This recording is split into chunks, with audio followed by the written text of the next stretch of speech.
한번 축복하면서 인사하겠습니다. 잘 오셨습니다. 네, 환영합니다. 반갑습니다. 예, 고맙습니다. 이제 우리 이 시간 다 함께 일어나서 하나님 앞에 예배로 나아가겠습니다. 오늘 종료주의를 맞이해서 하나님께서 우리를 부르시는 말씀은 스가랴 9장 9절에서 10절입니다.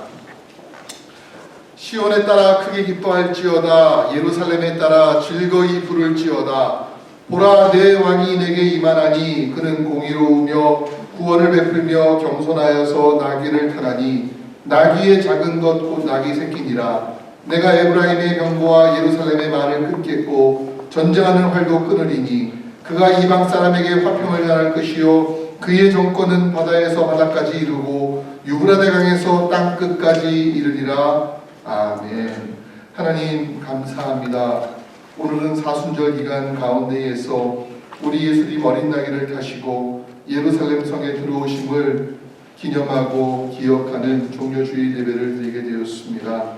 이 땅에 많은 사람들을 위해서 가장 낮은 자리에 오시고 또한 어린 나귀를 타신 그 겸손함과 그 사랑의 마음을 저희가 예배 가운데 확인할 수 있도록 도와주시옵소서. 예배 참석한 모든 귀한 믿음의 지체들, 몸이 불편해 참석하지 못한 모든 사랑하는 성도님들, 그 가정과 하는 일들과 자녀들 가운데에 하나님의 은혜가 있을 수 있도록 도와주시옵소서. 감사하며 예수님의 이름으로 기도하옵나이다.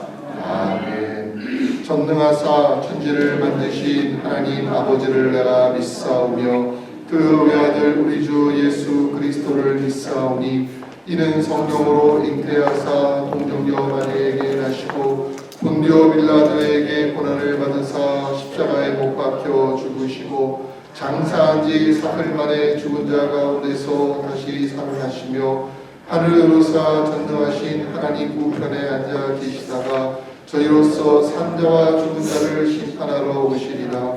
성령을 믿사오며 거룩한 공예와 성도와 서로 교통하는 것과 죄를 사하여 주시는 것과 몸이 다시 사는 것과 영원히 사는 것을 믿사옵나이다.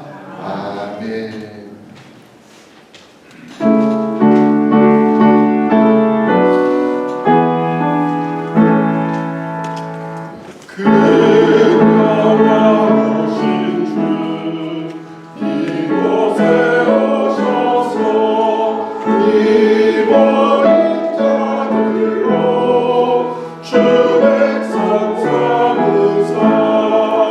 그 중에 항상 계시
이재원 장로님 나오셔서 기도 인도해 주시겠습니다.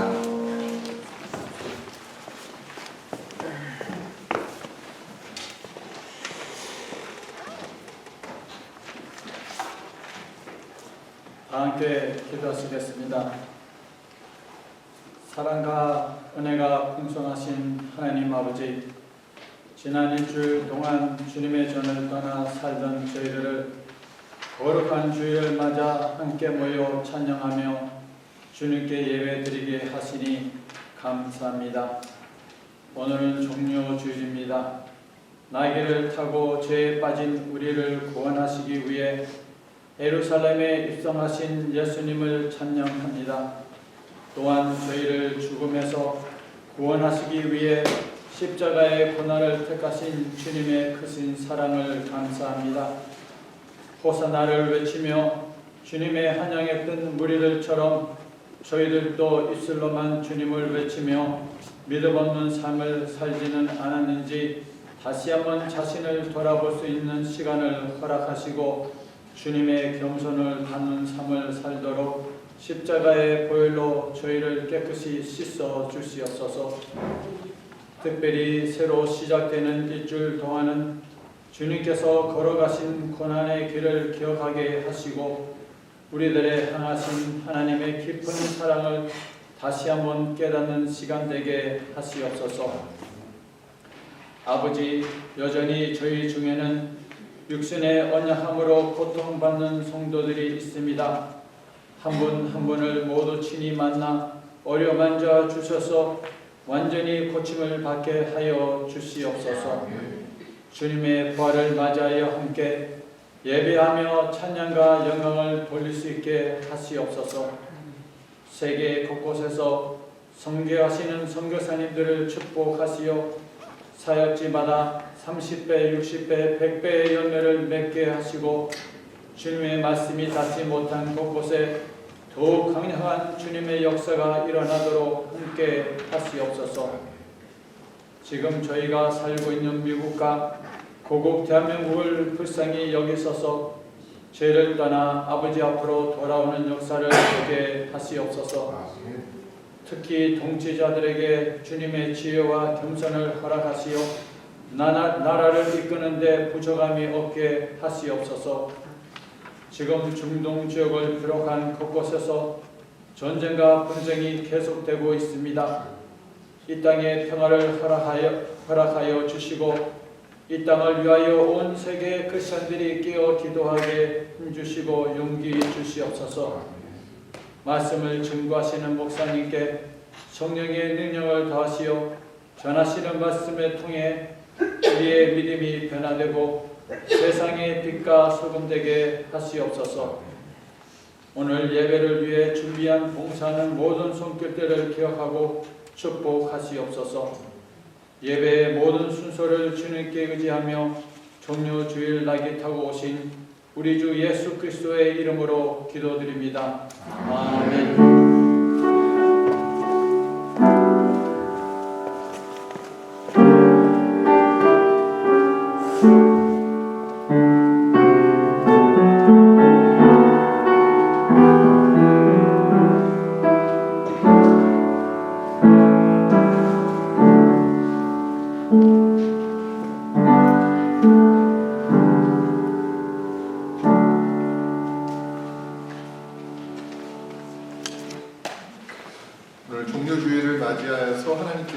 주신 말씀은 마태복음 21장입니다. 마태복음 21장 1절에서 11절까지입니다. 마태복음 21장 1절에서 11절. 신약성경으로 34쪽에 있습니다. 신약성경 34쪽 마태복음 21장 1절에서 11절까지입니다. 우리 이 말씀을 같이 교독하고 마지막 11절을 함께 읽도록 하겠습니다. 그들이 예루살렘에 가까이 가서 감람산 벳박에 이르렀을 때에 예수께서 두 제자를 보내시며 이르시되 왜냐하면 곧 이겼다 나귀 새끼가 함께 있는 것을 보니 그와 내게로 끌고 와라. 만일 누가 무슨 말을 하거든 주가 쓰시겠다 하라. 그리하면 즉시 보내리라 하시니 이런 선지자를 보아야 말씀을 듣고요 일컫으되 시온 딸에게 이르기를 내 왕이 내게 임하나니 그는 겸손하여 나귀 곧 멍에 매는 짐승의 새끼를 타도다 하라 하였느니라. 제자들이 가서 예수께서 명하신 대로 하여 나귀와 나귀 새끼를 끌고 와서 자기들의 겉옷을 그 위에 얹음에 예수께서 그 위에 타시니 우리의 대장은 그것의 것을 대입하고 하나님은 나뭇가지를 베어 앞에서 가고 뒤에서 따르는 무리가 소리 높여 이르되 호산나 다윗의 자손이여 찬송하리로다 주의 이름으로 오시는 이여 가장 높은 곳에서 호산나 하더라. 예수께서 예루살렘에 들어오시니 온 성이 소동하여 이는 누구냐 함께 읽습니다. 우리가 이르되 갈릴리 나사렛에서 나온 선지자 예수라 하니라. 아멘. God is good. All the time. 그 하나님 우리와 함께 하시는 줄로 믿습니다. 오늘은 우리가 교회력으로 종려 주일로 지키는 주일입니다. 교회는 세워진 이래로 우리 예수님께서 어린 나귀를 타시고 예루살렘 성문, 우리가 보통 황금문이라고 하고 또는 동문이라고 하는 그 문을 통과해서 예루살렘에 입성하신 날을 기념하면서 이 주일을 지키고 있습니다. 그런데 오늘날이야 우리는 예수님께서 예루살렘 입성한 것이 마냥 좋은 것은 아니었다. 왜요? 입성한 다음 날부터 고난주간이 시작되고 결국 예수님께서는 십자가에 달리실 수밖에 없었기 때문입니다. 사람들이 종려나무 가지를 흔들면서 예수님 웰컴 하던 사람들이 며칠 뒤에는 예수님 십자가에 못 박아라 이렇게 외칠 줄을 그들 자신도 몰랐을 거예요. 우리는 알고 있잖아요. 그래서 우리는 종려주일이 마냥 기쁜 날이 아니라 고난주간의 시작이다. 그래서 여러분 우리가 보통 고난주간 그러면은 종료주일을 빼고 생각하는 경향이 있는데 사실 고난주간의 시작은 종료주일부터 시작을 하는 겁니다. 그래서 우리에게는 더 뜻깊은 날이라고 말할 수가 있습니다. 이스라엘 사람들이 왜 며칠 뒤에는 자기가 예수를 십자가에 못 박으라고 외칠 줄 모르고 호산나 호산나 환영합니다. 왕이여 오시옵소서 다윗의 이름으로 즉 왕의 이름으로 오시는 이에게 찬송합니다 이렇게 외쳤을까요? 왜냐하면 그들은 예수님이 승리에 입성을 하셔가지고 저 매국노 헤롯 일가를 다 몰아내고 로마 침략자들과 싸워 이겨가지고 자기들을 해방시킬 구주라고 생각했기 때문이에요. 그 당시에 이스라엘 사람들이 생각했던 메시아는 어떤 사람이었느냐라고 할 때 정치적 해방자, 군사적 해방자라고 여겼다라고 하는 겁니다. 근데 막상 예수님이 예루살렘 성에 입성을 했어요. 근데 보기에 어떻습니까? 보기에 너무 초라해 보여요. 아니 큰 말이나 아니면 화려한 마차를 타고 오시는 것도 아니고 나귀 한 마리 탔는데 그 나귀도 그냥 비틀비틀하면서 쓰러질 것 같은 그런 거를 타고 예수님이 오셨단 말이에요. 근데 너무나 이스라엘을 구원할 구원자로 보기에는 너무 연약한 모습이었다고 하는 것입니다. 예수님께서 또 사람이신데 사람으로 이 땅에 오셨는데 그런 사람들의 시선을 몰랐을까? 왜 예수님께서 어린 나귀를 타고 성문으로 들어오셨을까? 아마 사실 이러한 모습들은요, 이스라엘 백성들뿐만 아니라 그 당시에 그 시대를 살았던 역사를 살았던 사람들에게도 너무 생소한 모습이에요. 사실은 전에도 본 적이 없었고 들은 적도 없었고, 사실은 예수님이 낙이 타고 입성한 이후로 지금까지도 인류의 역사 가운데에서 이러한 행동을 한 사람이 있으면 여러분 기억나는 사람이 있으십니까? 없어요. 인류의 모든 역사를 돌아봐도 예수님과 같이 이러한 모습으로서 승리자로서 입성하신다라고 하는 거는 사실은 없는 유일한 모습이라고밖에는 말할 수가 없습니다. 이스라엘뿐만 아니라 고대 국가에서 유력한 사람, 그가 왕이든 또는 장군이든 그런 사람들이 어떤 성에 들어갈 때는 위풍당당하게 큰 말을 타고 병거를 하고 뒤에는 수많은 노예들을 거느리고 그리고 나팔 부는 사람, 비파치는 사람과 함께 그렇게 입장하는 것이 정상이에요. 그러니까 개선장군이든 뭐 왕의 행차든 간에 그거는 진짜 볼거리라고 하는 겁니다. 볼거리예요, 정말. 아마 그들은 예수님이 온갖 소문을 끌고 오신다고 했을 때 아마 그 소문이 부풀려져 가지고서 예수님이 그렇게 오실 줄 생각했을 겁니다. 야, 볼거리가 생겼다. 얼마나 위풍당당한 모습이겠느냐. 야, 신난다. 그런데 예수님 막상 오신 거 보니까 아이고 비틀비틀 낙이 타고 어린 낙이 타고 오시네. 과연 저 사람이 우리를 구원할 만한 사람일까? 내가 저 사람을 믿고 내 삶을 맡길 수가 있을까? 그런 생각이 들지 않는 게 오히려 이상합니다. 그래서 이사야 선지자는요, 이사야서 53장 2절에 이렇게 말합니다. 그는 주 앞에서 자라나기를 연한 순 같고 마른 땅에서 나온 뿌리 같아서 고운 모양도 없고 풍채도 없은즉 우리가 보기에 흠모할 만한 아름다운 것이 없도다 라고 말했어요. 사람의 시각으로 보면은 예수님은 따르고 싶은 마음이 안 드는 그런 사람이었다라고 하는 거예요. 우리가 레오나르도 다빈치라든지 미켈란젤로라든지 요 유명한 화가들이 그린 그 그림을 보면 예수님 풍채가 어떠세요? 너무 잘생겼잖아요. 그렇죠? 너무 보기가 좋잖아요. 근데 사실은 그렇지 않을 수 있다라고 하는 겁니다. 그리고 오히려 하나님께서 예수님의 그 진짜 모습들 속에 있는 것들을 보여주기 위해서 과연 그렇게 예수님을 뭐 훤칠한 뭐 영화 배우처럼 그렇게 꾸미고 보내셨을까? 우리는 그렇게 상상할 수가 없다라고 하는 것이죠. 그리고 인류 역사 가운데에서 단 한 사람도 예수님처럼 이런 모습으로 사람들의 환영을 받으면서 성에 들어온 사람은 한 사람도 없었어요. 물론 우리가 성경을 보면은 몇몇 사람들이 나귀나 아니면 노새를 타고서 들어오는 것을 보기도 합니다. 열왕기하 1장에 보면은 솔로몬 왕이 노새를 타고서 사람들의 환영을 받으면서 나오는 그런 장면이 등장을 해요. 근데 이게 어떤 장면인가 하면은 그 노새는 솔로몬 게 아니었어요. 누구 겁니까? 다윗 왕 거예요. 다시 말하면은 다윗 왕이 자기가 타던 자동차를 솔로몬에게 주어가지고 이 사람이 내 뒤를 이을 다음 왕이라는 것을 보여주기 위한 쇼업으로 그렇게 한 모습이 나온다는 거예요. 그러니까 솔로몬 왕이 노새를 탄 거는 예수님의 모습과는 다른 거죠. 그 고난받기 위해서 노새 탄 게 아니었습니다. 그는 다윗의 후광을 입어가지고 내가 이제는 이스라엘 왕이라는 것을 드러내기 위해서 그렇게 입은 거예요.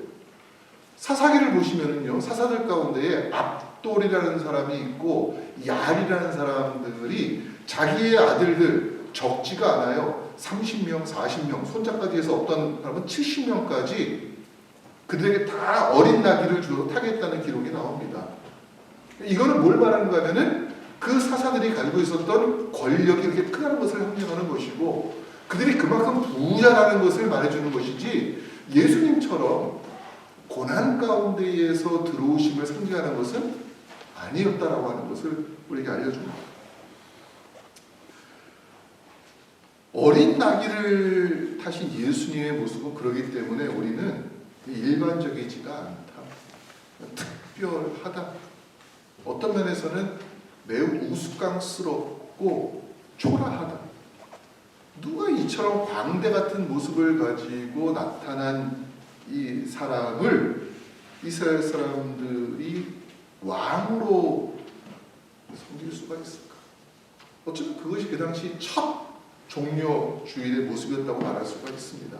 그래서 우리는 오늘 우리가 읽은 말씀을 통해서 그럼에도 불구하고 예수님이 어린 나귀를 타시고 입성한 그 이유에 대해서 한번 찾아보려는 노력을 저희가 분명히 해야 됩니다. 왜냐하면 하나님의 모든 계획은 하나도 허투른 것이 없기 때문입니다. 첫 번째로 생각할 것은요, 예수님께서 멋진 말이나 아니면은 병거를 타고서 나타난 것이 아니라 약할 수밖에 없는 어린 나귀를 타신 것은 우연이거나 어쩔 수 없는 선택이 아니었다라고 하는 것을 우리가 알아야 됩니다. 그것은 하나님의 약속, 성경에 예언된 대로 스가랴의 예언된 말씀을 이루기 위한 하나님의 계획이었다라는 것입니다. 오늘 우리가 예배를 시작하면서 예배로의 부름의 말씀을 스가랴서 9장 9절에서 10절을 읽었습니다. 다시 말씀드리면 거기 스가랴가 언제 예수님이 이 종려 주일의 그 모습을 보이기 무려 500년 전에 하신 말씀입니다. 보라, 내 왕이 내게 임하시나니 그는 겸손하여서 나귀를 타시나니 나귀의 작은 것 곧 나귀 새끼니라. 이 예언을 예수님께서 완전하게 성취한 겁니다. 성취하신 거예요. 우리가 역사를 보면은 예수님께서 이 나귀를 타고 들어오셨던 그 예루살렘의 문은 동문이라고도 불리고 다른 말로는 황금문이라고도 불리는 겁니다. 골든 게이트라고 불리는 거예요. 근데 왜 그럼 스가랴가 500년 전에 이 예언을 했는가라고 하면은 500년 그 훨씬 이전에는 이 황금문이 없었어요. 솔로몬의 그 건축에 따르면 황금문은 그다지 존재하지 않았습니다. 그런데 이 황금문이 그 이후에 개보수하면서, 다시 말하면 이스라엘이 포로로 돌아온 다음에 이 황금문이라고 하는 문을 지은 거예요. 자, 그러면은 스가랴가 예언하고서 예수님이 오신 다음에 또 누군가가 그 문을 들어올 수도 있잖아요. 이런 식으로. 근데 그 이후에 16세기까지 아무도 그 문을 들어오지 않았습니다. 그리고 예루살렘이 오스만 투르크 제국에 의해서 침략당해서 멸망당했을 때에 오스만 투르크는 이슬람 국가예요. 그들은 유대인이 가지고 있었던 전설이라고 생각하는 저 문을 통과해서 메시아가 온다는 것을 막기 위해서 16세기 오스만 투르크에서 그 문을 막아버렸어요. 그러니까 여러분들이 지금 이스라엘 가고 예루살렘에 가도 그 문을 통과할 수가 없어요. 더 이상은 메시아가 올까봐 두려워했던 그들에 의해서 막혀졌기 때문입니다. 근데 예수님이 이미 언제 오셨어요? 그 전에 그 문을 통과해서 들어오신 겁니다. 그러니까 이제는 아무도 그 예언을 이룰 수 있는 사람이 없다는 거죠. 누구밖에? 예수님밖에 없다는 겁니다. 예수님은 어린 나귀를 타시고 황금문을 통과해서 들어오심으로 인해 가지고 성경에 기록되어 있는 예언을 완성시킨 거예요. 예수님께서 성경에 있는 예언들을 완전히 하셨다라고 하는 것입니다. 근데 여러분 보세요. 사람들은 어떻습니까? 사람들은요, 우리가 가지고 있는 연약함과 인간이라고 하는 한계로 인해 가지고 우리는 절대로 약속을 완전하게 지킬 수 있는 사람이 아닙니다. 완전하지 않은 인간이 어떻게 완전하게 일들을 감당할 수가 있겠습니까? 그거는 어떻게 보면은 자만이에요. 오만이에요. 일종의 강박증과 같은 것이고, 사람들은 그것을 사회적으로는 완전주의자라고 부릅니다. 완전주의가 너무 심해지면은 병이 돼요. 강박증이 되는 겁니다. 가끔씩 여러분들 주변에서 나는 좀 완벽주의자 이렇게 말하고 다니시는 분 보신 적 있으세요? 어떤 분은 나는 뭐 완벽주의적인 경향이 있어. 나는 뭐 완벽주의자 이렇게 말하는 사람이 있습니까? 근데 가만 그런 분들을 보면은요, 남에게는 자기가 가진 그 완벽한 기준을 요구하면서도 막상 자신은 어떻게 해요? 완벽하게 안 된단 말이에요. 그래서 완벽주의는 잘못하면은 위선이 될 수가 있고, 또 잘못하면 오히려 실패할 수 있는 일이 됩니다. 1920년도에 미국에 있었던 큰 사건이 무엇입니까? 대공황이 일어났어요. 주식이 완전히 휴지조각이 돼버리고 많은 사람들이 길거리에 내몰리고 레이오프 당하고 직장을 잃어버렸습니다. 어린아이들이 자기 앞에 이 플래카드를 딱 달고서 우리 아빠 취직 좀 시켜주세요 이렇게 말하는 것이 TV에 나올 정도로, 신문에 나올 정도로 그런 시대가 있었습니다. 근데 그 당시에 누가 대통령이었습니까? 31대 대통령? 후보 대통령이었어요. 근데 이 사람은 어떤 사람이었느냐라고 할 때 완벽주의자라고 소문난 사람이었습니다. 허버트 후보 대통령은 자타가 저 사람은 완벽주의자라고 했어요. 그렇다면 우리 생각이 어떻습니까? 그 대공황을 완벽주의자 대통령이 잘 극복했어야 한다고 생각하지 않습니까? 근데 그러지 못했습니다. 오히려 완벽주의자라고 했던 후보 대통령은 오늘날 미국 역사에서 아직 트럼프에 대한 평가가 안 났기 때문에 다 나오지 않았습니다. 지금까지 최악의 대통령이라고 불렸던 사람이 후보 대통령이었단 말이에요. 그리고 오히려 대공황을 극복한 것은 누굽니까? 루즈벨트 대통령. 32대 루즈벨트, 프랭클린 루즈벨트 대통령이 되었을 때 비로소 대공황이 극복됐단 말이에요. 그럼 사람들이 연구했어요. 왜 후보 대통령은 대공황을 극복하지 못했느냐라고 말이에요. 그랬더니만 이 사람은 너무나 완벽주의적인 기질이 있기 때문에 어떤 구체적인 수치가 나오고 행정 절차가 자기 생각에 따라서 완벽하게 이루어지지 않으면 승인하지 않았다는 거예요. 계속 검토만 했다는 것입니다. 그 바람에 뭘 놓쳤습니까? 골든타임을 놓쳐버리고 깊은 대공황으로 빠져들어갔다는 것이 미국사를 연구하는 사람들의 의견이라고 하는 것입니다. 그럼 반대로 한번 생각해 봅시다. 인간은 불완전함에도 불구하고 완전하겠다고 욕심을 내는 것이 문제라면, 자, 하나님은 완전하신 분이십니까? 불완전하신 분이십니까? 하나님은 완전하신 분이십니다. 그 하나님이 하신 일이 만약에 불완전하게 이루어진다면 그것 역시 패러독스, 역설이라고 하는 것이죠. 그런 일은 있을 수가 없는 거예요. 불완전한 인간이 완전함을 추구하는 것이 불가능한 것처럼 완전하신 하나님이 불완전하게 구원 역사를 이끌어가는 것 역시 불가능한 일이 될 수밖에 없습니다. 그런 의미에서 예수님께서 어린 나귀를 타시고 예루살렘 성에 입성하시는 모습, 사람들 보기에는 기괴하고 우스꽝스럽고 이상하게 보일지 모르지만 하나님께서는 이미 예수님 오시기 500년 전에 이 디테일한 일들이 예수를 통해서 디테일하게 이루어질 수 있도록 장치해 놓으셨다라고 하는 것이고, 예수님 역시 하나님의 그 계획에 스스로 순종하며 이 일을 감당하셨다라고 하는 것입니다.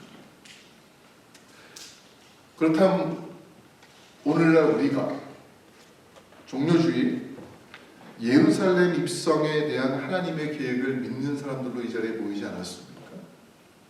이것이 단지 어떤 우연이고 어쩔 수 없는 일이 아니라 정말 하나님께서 그 모든 구원의 역사, 그 예언을 이루시기 위해서 아주 작은 것, 아주 사소해 보이는 것까지도 하나님이 일일이 개입하시고 디테일하게 이루어 놓으셨다라면 어쩌면 사람들에게는 볼품없어 보이고 있어도 그만이고 없어도 그만처럼 보이는 어린 나귀까지도 하나님이 예수 그리스도의 구원 역사를 위해서 세팅해 놓으셨다는 것을 믿는다면 어떻게 하나님께서 천하보다 귀하다고 하시고 이 땅에 있는 모든 만물보다 사랑하신다고 하는 우리를 위해서 하나님의 구원 계획을 못 이루어 가실 수 있겠냐라는 것입니다. 말 못하는 어린 나귀까지도 사용하시는 하나님께서 어떻게 직접 하나님의 생기로 빚으신 우리를 향한 계획을 허투루 하실 수 있겠냐라는 거예요. 오늘 우리는 이 말씀을 통해서 하나님께서 단지 예수님에게 어떤 에피소드를 부여하기 위해서 예수님에게 어떤 퍼포먼스를 보여주기 위해서 일을 한 것이 아니라 사실 이것을 통해서 오늘 누구에게 말씀하시는 겁니까? 우리에게 말씀하시는 거예요. 우리의 머리털 하나라도 되신 하나님께서 하나님의 그 모든 계획하신 가운데 우리의 생명이 달려있다는 것입니다. 우리의 삶이 그에게 있다라는 것입니다. 오늘 그것을 예수님께서 순종하심을 통해서 우리에게 보여주셨습니다. 세상은 이해할 수 없고 세상은 받아들일 수 없습니다. 다 알 수도 없습니다. 세상은 우리를 버린다 할지라도 하나님께서는 이 모습을 통해서 결코 우리를 버리지 않으시고 하나님의 구원 계획 가운데 우리를 사랑하신다는 것을 증명한 날이 바로 오늘 종료주일인 줄로 믿습니다. 그렇다면 두 번째 생각할 것은 종료주일날 예수님께서 우연히 혹은 충동적으로 어쩔 수 없이 이 나귀를 타신 것이 아니라는 것을 알았습니다. 스가랴 선지자가 예언한 대로 예수님 자신에 대한 그 예언을 이루시기 위한 분명한 목적이 있었고 그것을 통해서 하나님이 우리를 향한 계획과 우리를 향한 사랑을 분명히 보여주실 것이라는 완전히 보여주실 것이라고 하는 그 계획을 우리가 믿고 이 자리에 나와 있는 거예요. 그리고 그 방법이 무엇인가 하면은 어린 나귀를 사용하신 것입니다. 오늘 우리가 말씀을 보니까 예수님께서 제자들을 보내시면서 나귀를 끌고 오라 이렇게 말씀하셨습니다. 근데 그 나귀는 어떤 나귀였느냐? 한 번도 사람을 태워본 적이 없는 나귀였다라는 것입니다. 그래서 우리는 이 나귀에 대해서 질문할 수가 있어요. 예수님께서는 과연 이미 예언이 되어 있기 때문에 어쩔 수 없이 큰 말을 타고 싶지만은 어린 나귀를 탈 수밖에 없었을까요? 아니면 어린 나귀를 타게 하신 하나님의 그 의미를 예수님도 알고 타셨을까요? 라는 것입니다. 우리는 예수님께서 어쩔 수 없이 싫은데 억지로 타신 것이 아니라는 것을 알고 있어요. 예수님도 하나님의 계획에 동참하신 분이시기 때문입니다. 스가랴의 예언까지도 하나님께로부터 온 것임을 우리는 알고 있어요. 하나님의 모든 말씀은 헛된 것이 하나도 없다는 것이죠. 사람은 지금 당장 이해할 수는 없어도 하나님의 모든 계획에는 반드시 분명한 목적이 있다는 것을 우리가 성경을 통해서 알게 됩니다. 저는요, 여러 친구들, 제가 학교 다니면서 만난 애들 가운데에서 저야 뭐 모태신앙으로 태어났기 때문에 저도 내가 언제 예수를 믿었지 모르고 그냥 자연스럽게 예수를 믿었지만 제 친구들 중에서 어떤 애들은 여러 차례 예수 믿다가 포기하고 포기하다가 예수 믿고 왔다 갔다 하면서 항상 그런 질문을 하는 사람이 있어요. 야, 하나님이 살아계시는데 왜 나한테 이렇게 하느냐? 왜 이런 삶을 살게 하느냐? 왜 이렇게 실패하게 하느냐? 왜 대학 떨어지게 하느냐? 왜 직장 떨어지게 하느냐? 왜 병 걸리게 이런 애들이 있어요. 제 고등학교 친구 가운데에서 그때는 그래도 믿음 생활을 좀 하던 친구가 있었는데 직장 생활하면서 예수님을 떠났습니다. 내가 세상 나가서 살아보니까 하나님 말씀이 다 맞는 게 아닌 것 같아. 내가 세상 나가서 살아보니까 너무 세상이 좋아. 너무 재미가 있어. 근데 교육은 너무 재미가 지루고 교회 떠났어요. 그 친구. 20대 후반에 교회를 떠나가지고서 지금까지 예수를 안 믿고 있었어요. 근데 그 친구가 작년에 무슨 일이 생겨가지고 그만 병원에 입원하게 되었습니다. 스트로크 왔어요. 우리 이분 형님처럼 스트로크 와가지고 제 나이인데. 근데 놀랍게도 그 친구가 스트로크에 와서 회복되는 과정 가운데 예수를 만난 거예요. 내가 왜 그때 그런 말을 했냐? 내가 왜 그때 하나님의 계획에 대해 신뢰하지 못했는가? 참 오묘하다는 생각을 합니다. 예수님께서 어쩔 수 없이 억지로 어린 나귀를 탄 것이 아니라 하나님의 계획에 신실성을 믿기 때문이었다는 거죠. 지금은 내가 이해할 수 없어요. 하나님 제발 이 잔을 내게서 옮겨 주시옵소서. 왜 하나님 나에게 이런 일이 있습니까? 고민하고 갈등하면서도 예수님께서는 끝까지 그러나 이것이 당신의 뜻이라면은 나에게서 이루어질 것입니다 라고 하는 바로 그 모습을 우리에게 보여주신 사건이 바로 고난주간과 종료주일에 있는 어린 나귀를 타신 사건이라고 하는 것입니다. 왜 어린 나귀였어야 되느냐라고 할 때 여러분 어린 나귀는 그냥 단순한 나귀로서의 의미를 가지고 있지 않습니다. 항상 성경에 보면은 나귀는 말들과 대조되는 그런 비유로서 나옵니다. 그럼 말은 어떤 역할을 하느냐고 할 때 말은 군왕이 타는 것이고요. 싸움의 도구였습니다. 지금이야 우리가 뭐 말 타고 싸움하지 않지만 그 당시에 말은 뭐와 같습니까? 전차와 같은 개념이에요. 기마병이라고 하는 것은 오늘날로 그러면 전차군과 같은 것입니다. 말이라고 하는 것은 우리 때 무슨 도구인가 하면 싸움의 도구이고 전쟁의 도구입니다. 권력의 도구입니다.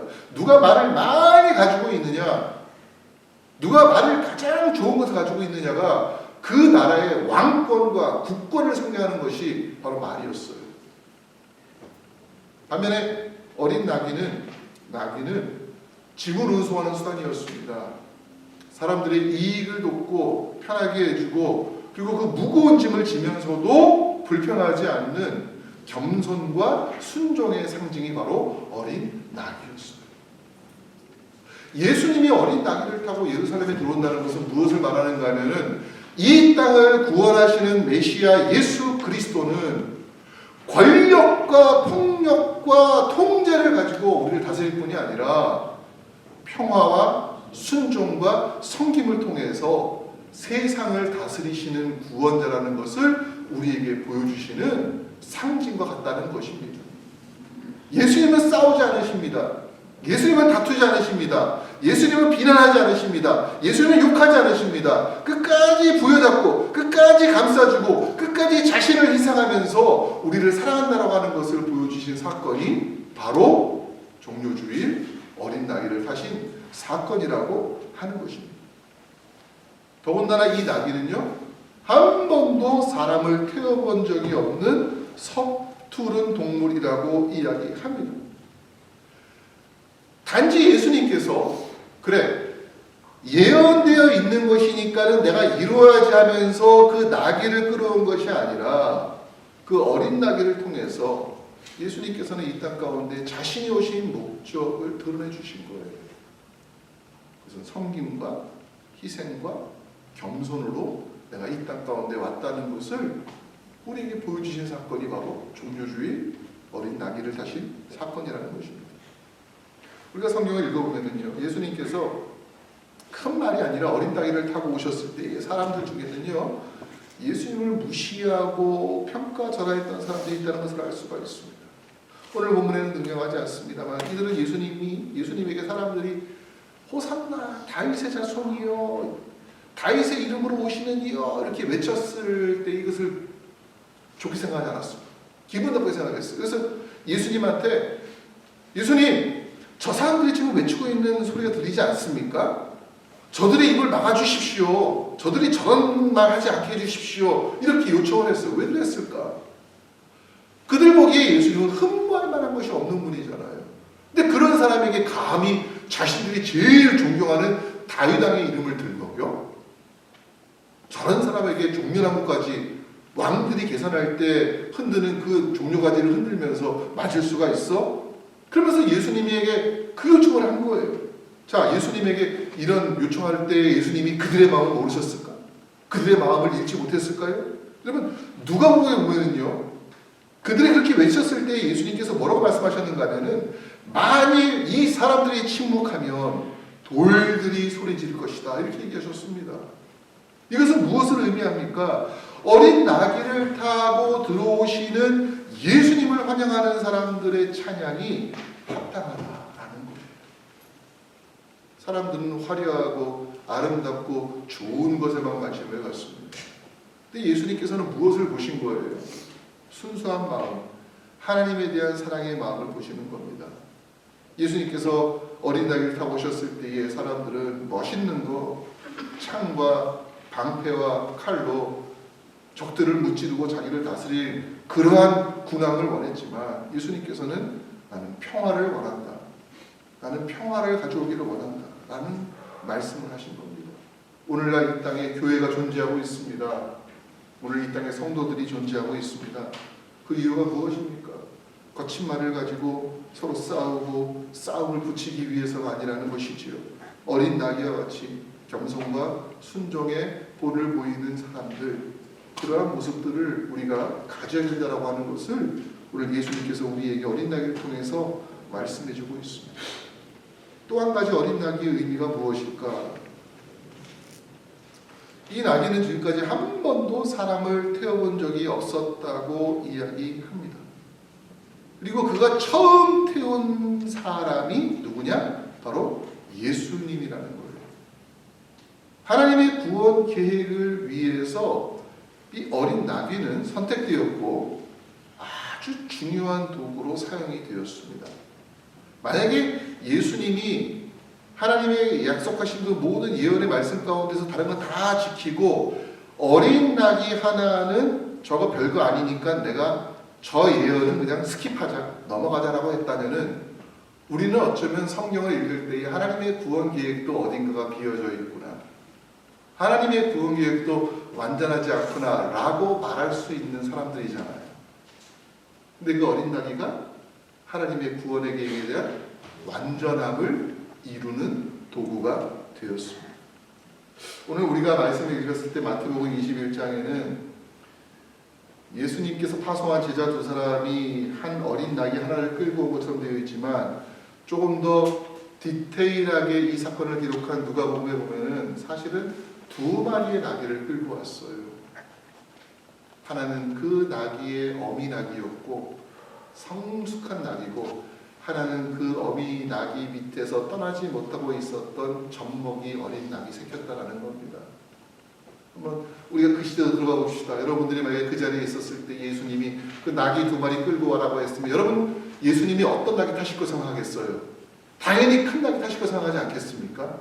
당연히 그거는 너무너무 당연한 거예요. 우리가 좀 더 상상력을 발휘해가지고서 여러분들 만약에 어린 나귀를 생각해 보세요. 같이 끌려가는데 예수님이 누구 탈까 하면 누구 탈 거라고 생각하겠어요? 나는 아니겠지. 나는 아니겠지. 근데 예수님께서 큰 나귀를 제껴놓고 작은 나귀를 타셨습니다. 우리는 동물의 생리에 대해서 많이는 몰라도 기본적으로 아는 것이 있습니다. 한 번도 사람을 태워보지 않은 동물들은 본능적으로 거부하지요.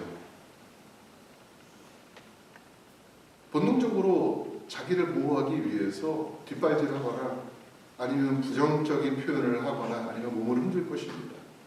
근데 우리가 성경을 보면서 한 번도 사람을 태워본 적이 없던 나귀가, 다시 말하면 한 번도 사람을 태우는 방법을 알지 못했던 나귀가 예수님을 태우고 묵묵히 자기에게 주어진 그 일을 감당하고 있었다라는 것입니다. 그를 통해서 하나님의 구원의 역사가 이루어지는 것을 봅니다. 우리가 이 모습을 보면서 느낄 수 있는 것은 무엇인가 하면은 예수님께서 어떤 분이시냐라고 하는 거예요. 예수님께서 이전에 풍랑 있는 바다를 건너셨을 때에 많은 제자들이 두려워하면서 예수님을 깨웠어요. 예수님 이 풍랑 있는 것을 보지 못하십니까? 우리가 이 풍랑 때문에 죽겠습니다. 어떻게 잠만 주무십니까? 라고 했을 때 예수님께서 뭐라고 하셨어요? 바람과 바다야 작자라고 얘기했어요. 그때 그들이 순종했어요. 예수님께서 중요한 병에 걸렸던 사람들을 고치셨을 때에 어느 하나도 나 나중에 고쳐질래요 하신 분이 없었다는 거죠. 심지어 예수님께서 죽은 나사로를 살리기 위해서 나사로야 나오라고 했을 때 그것은 누구에게 한 명령입니까? 죽어있는 나사로에게 한 명령이 아니라 죽음 그 자체에게 하신 명령이에요. 죽음아, 너의 속박을 끊고 내 친구 나사로를 내보내라라고 명령하신 거예요. 그때 나사로가 살아나 나왔습니다.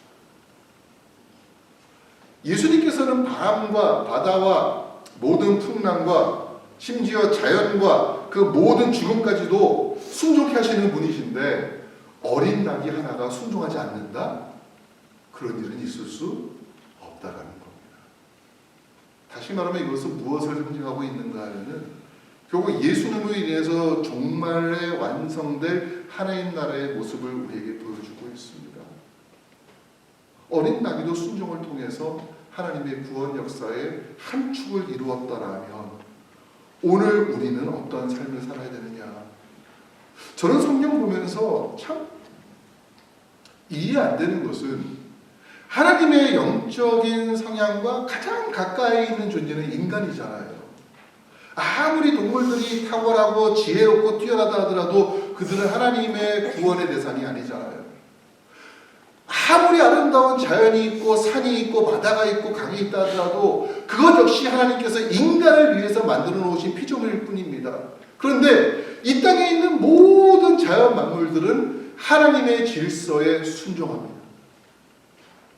태양도 정해진 때에 뜨고 달도 정해진 때에 뜨고 계절도 그 순서를 따라서 온전히 복종하며 나아오고 있습니다. 근데 오직 한 종류만 순종하지 않는 존재가 있어요. 이게 뭐예요? 인간이라는 것이죠. 인간이라는 거예요. 오늘 말 못하는 어린 나귀가 감당할 수 없을 것처럼 보였지만 예수님의 그 부르심에 순종하여서 태우고 가신 것처럼 오늘 이것은 우리에게 무엇을 보여주는가 하면은 우리에게 과연 예수님 앞에 우리가 가져야 될 스탠스는 무엇이냐, 우리 가져야 될 태도는 무엇인가 라고 하는 것입니다. 이사야 선지자가 이사야서 53장 3절에 하신 말씀이 이거예요. 그는 멸시를 받아 사람들에게 버림받았으며 간고를 많이 겪었으며 질고를 아는 자라. 마치 사람들이 그에게서 얼굴을 가리는 것 같이 멸시를 당하였고 우리도 그를 귀히 여기지 아니하였도다 라고 말합니다. 불완전하면서도 우리가 완전하신 하나님을 거역하는 존재로 이 땅을 살아간다는 것이 하나님 보시기에 너무나 가슴이 아픈 겁니다. 세상에 있는 모든 것 중에서도 가장 귀하게 창조된 인간이 하나님을 거절하고 있다는 것은 너무나 슬프고 안타까운 사실이 아닐 수가 없습니다. 그럼에도 불구하고 예수님께서는 어린 나귀를 통해서 결국에는 하나님의 구원의 계획이 완성될 것이다. 하나님을 거절하는 사람들, 하나님을 반대하는 사람들까지도 하나님께서는 사랑하고 있다라는 메시지를 오늘 우리에게 보여주고 있습니다.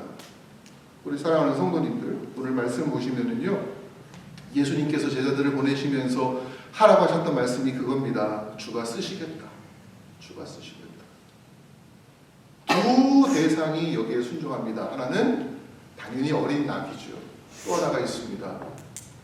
예수를 직접 보지 못했지만 주가 쓰시겠다는 말을 했을 때에 묵묵히 자기의 나귀를 드린 그 나귀 주인들의 헌신도 있었다라는 거예요. 세상은 예수를 거절하고 배반하지만 모든 사람이 그런 것은 아니에요. 오늘 교회가 세워진 이유가 무엇입니까? 왜 하나님께서 이 세상 가운데 우리 성도들을 불러주셨습니까? 주가 쓰시겠다고 할 때 예 주님 제가 여기 있습니다. 저를 사용해 주시옵소서. 저로 하여금 이 땅 가운데 하나님의 놀라운 은혜와 평강과 구원의 계획을 이룰 수 있는 순종과 겸손의 삶으로 살아갈 수 있게 해주시옵소서. 먼저 믿는 우리에게 이 고백하라고 이 종료주일 우리를 부르신 줄로 믿습니다. 이 한 주간 고난주간 맞이하면서 주님을 고백하는 그런 삶이 되시기를 주님의 이름으로 축복합니다. 같이 한번 기도하겠습니다. 하나님 아버지, 오늘도 우리가 귀한 주일을 맞이합니다. 2000년 전 많은 사람들의 비웃음과 조롱 속에서도 묵묵히 어린 나귀를 타고 성으로 오신 예수님의 모습, 지금도 이 땅에 있는 많은 군왕들은 전쟁으로, 총으로, 칼로, 미사일로, 핵으로 사람들을 두렵게 하고 위협하는 가운데 있지만 여전히 하나님의 구원 계획이 그 가운데서 완성되고 있고 믿는 자들을 통해서 하나님 나라를 바라보게 하시니 참으로 감사합니다. 이 고난주간 지내며 다시 한번 우리를 위해 희생하신 예수 그리스도의 섬김과 겸손과 사랑을 마음에 품고 살아갈 수 있게 하시고 바로 그 모습을 이 땅 가운데 드러낼 수 있는 우리 모두가 되도록 하나님 우리도 사용하여 주시옵소서. 예수님의 이름으로 감사하며 기도하옵나이다. 아멘. 우리 이 시간 다 함께 일어나셔서 봉헌 찬송 함께 하겠습니다.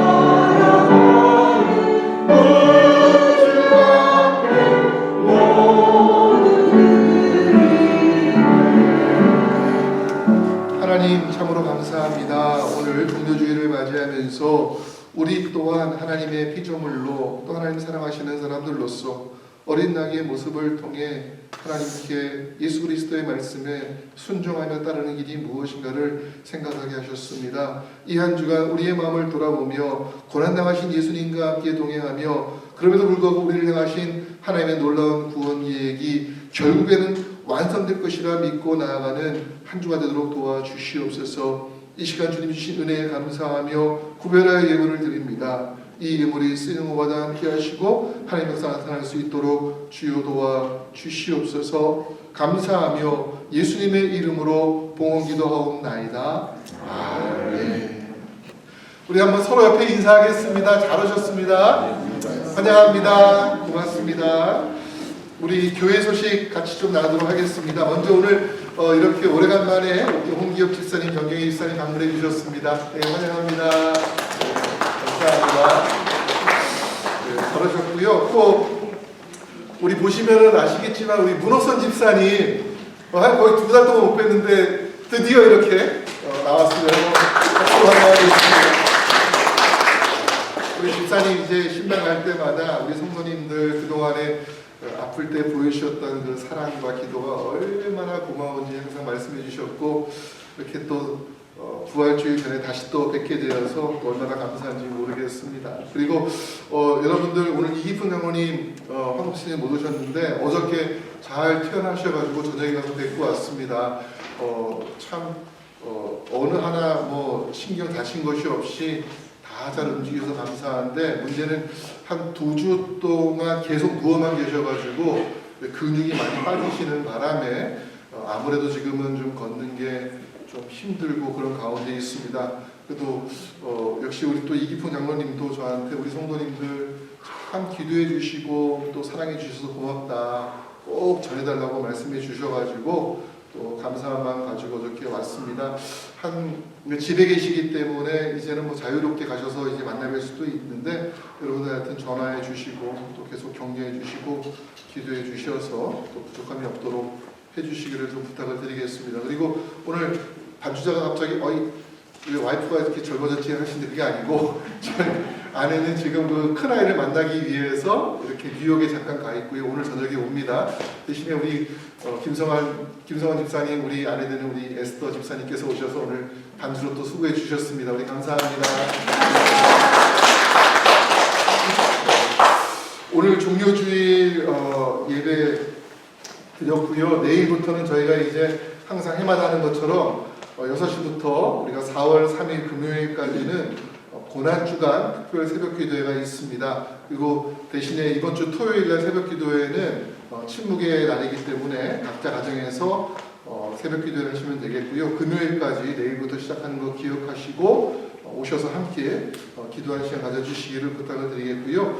성금요일 예배는 저희가 영상으로 지난해처럼 드리도록 하겠습니다. 그 다음 주일 우리가 부활주일 예배를 드리는데 저희가 좀 이제는 이곳에 와서 예배를 드리기 때문에 조금 두 번의 예배를 드리게 되었습니다. 이제 한 번은 저희가 원래 드리는 1시 예배입니다. 정상적으로 저희가 1시 예배 드리니까 그때 다 오셔서 예배를 드리시고, 한 번은 아무래도 저희가 미국 교회에서 연합 예배를 좀 드리는 것이 좋겠다 해가지고서 작년처럼 올해도 저희가 뭐 오시면은 여러분 다 오시면은 감사하겠고 하지만 특별히 저희가 장로님들 부부하고 또 우리 성가대원들과 함께 10시 반에 예배에 참석해서 대표해서 제가 예배 참석하고 또 그 시간 동안 제가 찬양, 성가대 찬양으로 또 섬기고 또 제가 또 함께 예배 순서를 맡아가지고 또 장로님과 함께 예배를 참석하게 됩니다. 그래서 여러분 혹시 궁금하시고 함께 동참하기를 원하시는 분들은 다음 주일 10시 반에도 오시면 좋겠고요. 그 다음에 오늘 예배 후에 예배 친교실에서 친교가 있고요. 또 수고하신 여성교회 감사드립니다. 그리고 친교 모임이 끝나면 우리 여성교회 회원들은 본당에 모이셔서 오늘 여성교회 모임을 저희가 하도록 하겠습니다. 맞아요? 맞죠? 예. 여성교회가 친교 끝나고 여기 모이는 거 맞죠? 네. 네네, 이렇게 저희가 모이도록 하겠습니다. 여성교회들 기억해 주시기를 바라고요. 그 다음에 성경 공부 4월 8일부터 시작하려고 하는데 저에게 신청해 주시면은 감사하겠습니다. 그리고 우리 그 친교부에서 광고 좀 부탁드렸는데 항상 저희가 이제 먼저 오시면은 친교실에 가셔서 이제 교제를 하시지만 혹시 만약에 그쪽에서 오늘처럼 무슨 뭐 모임이 있거나 아니면 회의가 좀 늦게 끝날 때가 있어요. 그럴 때는 저희가 본당에서 좀 기다려 주시면은 좋겠습니다. 우리 다 함께 일어나셔서 회의 찬송 함께 합니다.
지금은 우리 주 예수 그리스도의 은혜와 아버지 하나님의 놀라운 사랑과 성령님의 인도하심이 날마다 주님 걸어가신 그 길, 고난의 길이라 할지라도 묵묵히 따라갔던 어린 나귀와 같이 주님을 위한 섬김과 봉사와 겸손의 삶을 살기 원하는 모든 사랑하는 주의 백성들 위해 영원토록 함께 하시기를 간절히 축원하옵나이다.